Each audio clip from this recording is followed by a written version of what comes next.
ഈശോ മിശിഹായ്ക്ക് സ്തുതിയായിരിക്കട്ടെ. എല്ലാവരെയും പുതിയതൊരു ദിവസത്തിലേക്ക് സ്നേഹപൂർവ്വം ക്ഷണിക്കുന്നു. എല്ലാവരും സുഖമായും സന്തോഷമായും ഇരിക്കുന്നുവെന്ന് വിശ്വസിക്കുന്നു. കർത്താവിൻ്റെ കരുണയാൽ നമ്മൾ 22 ദിവസം പൂർത്തിയാക്കി കഴിഞ്ഞു. ഇന്ന് നമുക്ക് പുതിയ വായനയിലേക്ക് കടക്കാം. ഇന്ന് നമ്മൾ വായിക്കാൻ പോകുന്നത് വിശുദ്ധ മത്തായി ശ്ലീഹായുടെ സുവിശേഷം അധ്യായം 23. നിയമജ്ഞരുടെയും ഫരിസേയരുടെയും കപടനാട്യം. യേശു ജനക്കൂട്ടത്തോടും തൻ്റെ ശിഷ്യന്മാരോടും അരുളി ചെയ്തു, നിയമജ്ഞരും ഫരിസേയരും മോശയുടെ സിംഹാസനത്തിലിരിക്കുന്നു. അതിനാൽ അവർ നിങ്ങളോട് പറയുന്നതെല്ലാം അനുസരിക്കുകയും അനുഷ്ഠിക്കുകയും ചെയ്യുവിൻ. എന്നാൽ അവരുടെ പ്രവൃത്തികൾ നിങ്ങൾ അനുകരിക്കരുത്. അവർ പറയുന്നു, പ്രവർത്തിക്കുന്നില്ല.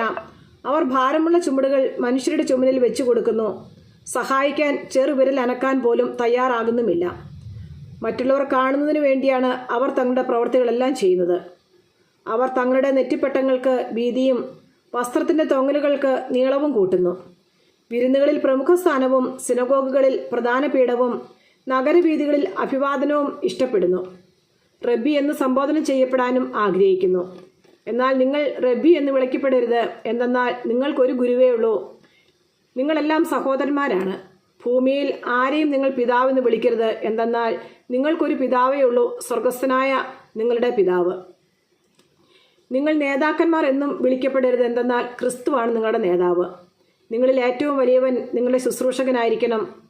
തന്നെത്തന്നെ ഉയർത്തുന്നവൻ താഴ്ത്തപ്പെടും, തന്നെത്തന്നെ താഴ്ത്തുന്നവൻ ഉയർത്തപ്പെടും. കപടനാട്യക്കാരായ നിയമജ്ഞരെ, ഫരിസേയരെ, നിങ്ങൾക്ക് ദുരിതം. നിങ്ങൾ മനുഷ്യരുടെ മുമ്പിൽ സ്വർഗരാജ്യം അടച്ചു കളയുന്നു. നിങ്ങൾ അതിൽ പ്രവേശിക്കുന്നില്ല, പ്രവേശിക്കാൻ വരുന്നവരെ അനുവദിക്കുന്നുമില്ല. കപടനാട്യക്കാരായ നിയമജ്ഞരെ, ഫരിസേയരെ, നിങ്ങൾക്ക് ദുരിതം. ഒരുവനെ നിങ്ങളുടെ മതത്തിൽ ചേർക്കാൻ നിങ്ങൾ കടലും കരയും ചുറ്റി സഞ്ചരിക്കുന്നു. ചേർന്ന് കഴിയുമ്പോൾ നിങ്ങൾ അവനെ നിങ്ങളുടെ ഇരട്ടി നരകസന്തതികളാക്കി തീർക്കുന്നു. അന്ധന്മാരായ മാർഗദർശികളെ, നിങ്ങൾക്ക് ദുരിതം. നിങ്ങൾ പറയുന്നു, ഒരുവൻ ദേവാലയത്തെക്കൊണ്ട് ആണയിട്ടാൽ ഒന്നുമില്ല.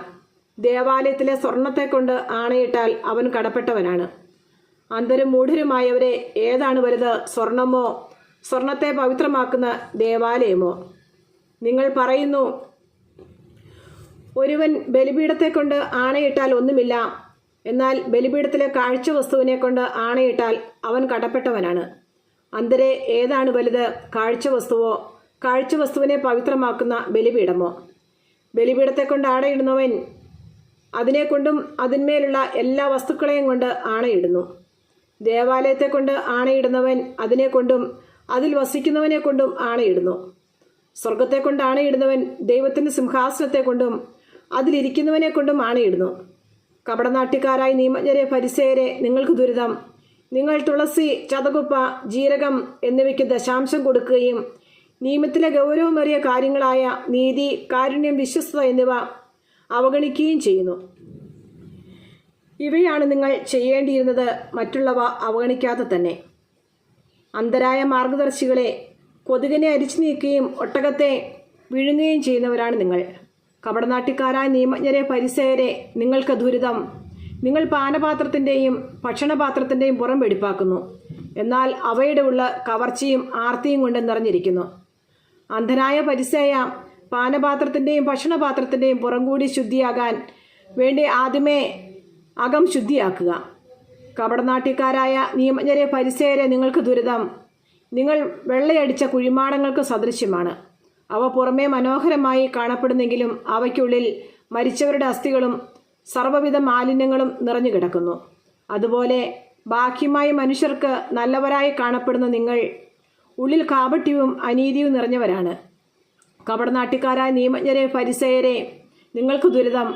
നിങ്ങൾ പ്രവാചകന്മാർക്ക് ശവകുടീരങ്ങൾ നിർമ്മിക്കുകയും നീതിന്മാന്മാരുടെ സ്മാരകങ്ങൾ അലങ്കരിക്കുകയും ചെയ്തുകൊണ്ട് പറയുന്നു, ഞങ്ങൾ ഞങ്ങളുടെ പിതാക്കന്മാരുടെ കാലത്ത് ജീവിച്ചിരുന്നെങ്കിൽ പ്രവാചകന്മാരുടെ രക്തത്തിൽ അവരോടുകൂടെ പങ്കാളികളാകുമായിരുന്നില്ല എന്ന്. അങ്ങനെ നിങ്ങൾ പ്രവാചകന്മാരെ വധിച്ചവരുടെ സന്താനങ്ങളാണെന്ന് നിങ്ങൾക്ക് തന്നെ എതിരായി സാക്ഷ്യം നൽകുന്നു. നിങ്ങളുടെ പിതാക്കന്മാരുടെ ചെയ്തികൾ നിങ്ങൾ പൂർത്തിയാക്കുവിൻ. സർപ്പങ്ങളെ, അണലി സന്തതികളെ, നരകവിധിയിൽ നിന്നൊഴിഞ്ഞു മാറാൻ നിങ്ങൾക്ക് എങ്ങനെ കഴിയും? അതുകൊണ്ട് ഇതാ, പ്രവാചകന്മാരെയും ജ്ഞാനികളെയും നിയമജ്ഞരെയും ഞാൻ നിങ്ങളുടെ അടുക്കലേക്ക് അയക്കുന്നു. അവരിൽ ചിലരെ നിങ്ങൾ വധിക്കുകയും ക്രൂശിക്കുകയും ചെയ്യും.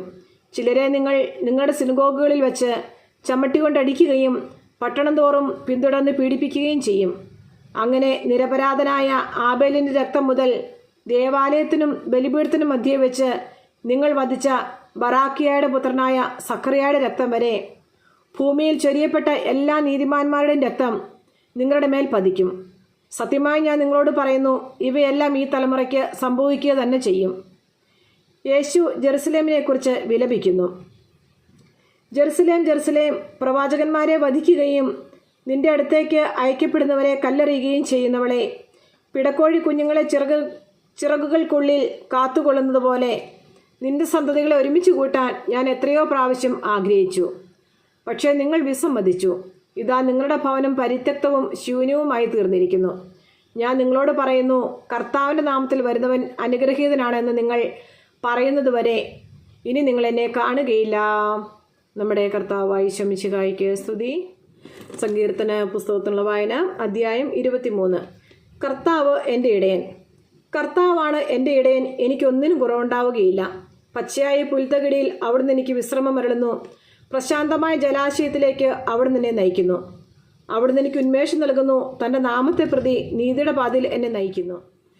മരണത്തിൻ്റെ നിഴൽ വീണ താഴ്വരയിലൂടെയാണ് ഞാൻ നടക്കുന്നതെങ്കിലും അവിടുന്ന് കൂടെയുള്ളതിനാൽ ഞാൻ ഭയപ്പെടുകയില്ല. അങ്ങയുടെ ഊന്നൂടിയും ദണ്ഡും എനിക്ക് ഉറപ്പേകുന്നു. എൻ്റെ ശത്രുക്കളുടെ മുമ്പിൽ അവിടുന്ന് എനിക്ക് വിരുന്നൊരുക്കുന്നു. എൻ്റെ ശിരസ് തൈലം കൊണ്ട് അഭിഷേകം ചെയ്യുന്നു. എൻ്റെ പാനപാത്രം കവിഞ്ഞൊഴുകുന്നു. അവിടുത്തെ നന്മയും കരുണയും ജീവിതകാലം മുഴുവൻ എന്നെ അനുഗമിക്കും. കർത്താവിൻ്റെ ആലയത്തിൽ ഞാൻ എന്നേക്കും വസിക്കും. ആമേൻ.